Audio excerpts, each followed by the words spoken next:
Hello and welcome to another episode of Redler's Reviews. Today we will be reviewing Neca's Deacon. A quick note, I bought this second-hand so I don't have the box.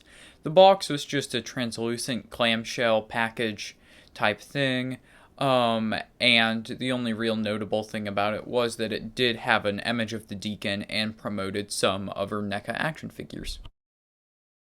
Alright, now we'll start out where we always do by taking a look at the head. The Deacon's head is sculpted marvelously with crinkles, creases running through it. It also has the notable engineer blood spilling down the sides of it. As you get closer to the front of the Deacon's head, you can see its creepy looking gums and teeth that have a slight brownish tint. Also, you can see that the Deacon likeness here is truly spectacular. The end of the Deacon's dome comes off to a sharp point, unlike the traditional xenomorphs. You can also clearly see that the engineer blood on the Deacon's head is not symmetrical. The Deacon's mouth can be opened and then pulled forward, showing you at first what appears to be a tongue, but then as you pull it upward, you see that it's actually the goblin shark-esque mouth that the Deacon has, which is sculpted wonderfully, though I will note that unfortunately, not all of the little teeth on the inside of the mouth are painted. Now, moving down the body of the Deacon, you can see that the biomechanical look of the xenomorphs has been completely dropped here for a more fleshy appearance. You can also see that it appears to have been both painted and washed in a black paint. The underlying plastic appears to be a dark blue, and then the entire thing has been gone over with a gloss paint to give the wet appearance that the Deacon had in the film after it bursted out of the engineer. The hands of the Deacon are also disturbingly human, which I guess would make sense because in the film the Deacon is part human, so good attention to detail, Neca. The torso of the alien is the only part that I could really consider biomechanical because you can see its clearly defined rib cage.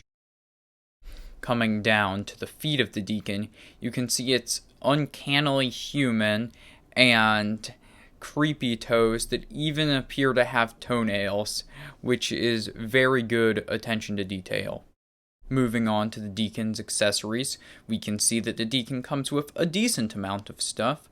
The Deacon comes with a clear plastic display base, which is specifically tailored to fit the Deacon. You simply take the pegs on the underside of the base and align them with the peg holes, and it will hold the Deacon up. Though I will admit that the display base doesn't always work the greatest due to the fact that, while it may just be on my unit, the Deacon has rather loose knees, and so it will fall down and often knock the base over with it. So I personally prefer using the Neca dog alien display base or a Obitsu stand. You also get both the hammerpedes with the Deacon, both the open and closed mouth versions. They appear to be cast in a tan plastic, which has been washed over with what appears to be a purplish reddish brown, giving them their very creepy look. They are also both very glossy to imitate that they have just come out of the lakes of the black goo. Both hammerpedes are on a wire frame, so they are at least somewhat articulate. The last accessory that the Deacon comes included with is the engineer head.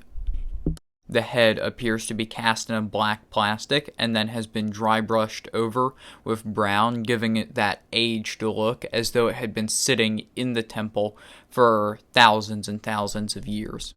The mask of the engineer is also removable, revealing the humanoid face underneath, which has its terrifying black eyes and its creepy mouth, and you can see all the sculpting on it, which actually it has a slight blue tint, just to fully make it look like it's inside the lab and has just been awakened from death.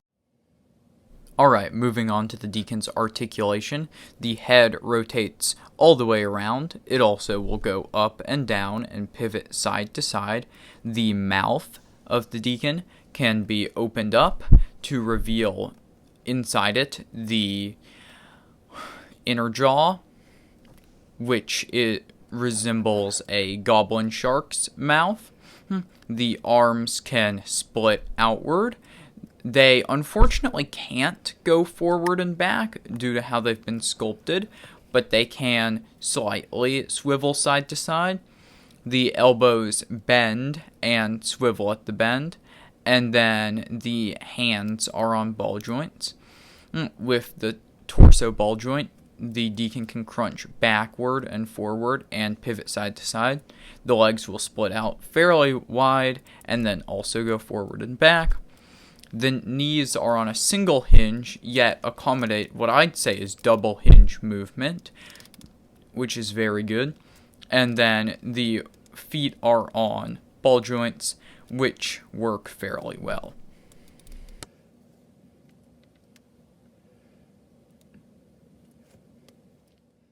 Alright, now moving on to a size comparison with the Movie Monster series Gamera, SH Monster Arts Nargacuga, Neca Tokyo SOS Godzilla, the custom Scorpius Rex I'm working on, that's by Mattel, the Black Series Mandalorian,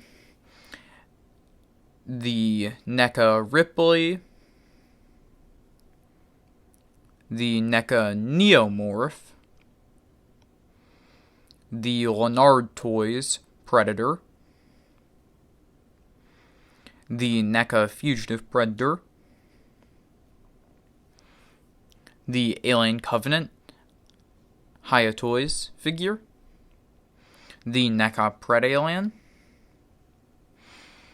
and the gigantic NECA Alien Queen. That is a really cool figure. Now, the question of the day, is the Deacon worth it? While its original retail was around $30, it is now spiked up to over $100 on eBay type places. And so what I'd say is if you're a hardcore fan of the Deacon, Prometheus, or the Alien franchise in general, I'd say it is worth it due to the fact that it is fairly well articulated, only real problem being not being able to move its arms forward. And the stand is not the greatest, but aside from those two issues, I don't really have much to complain about with this. It looks amazing. The articulation in the jaw is really impressive, pulling off that last Prometheus scene look. The figure just overall is really, really good, and I recommend it to any big fan of Aliens. If you're not a big fan of the Alien franchise, then this may not be the figure for you, and I'd then recommend one of the other NECA Aliens. But for big fans, this is great. Now, for those of you who've stuck around to the end of the video, I have a gift for you. A gift in the form of a very brief stop-motion animation that I did. So, enjoy.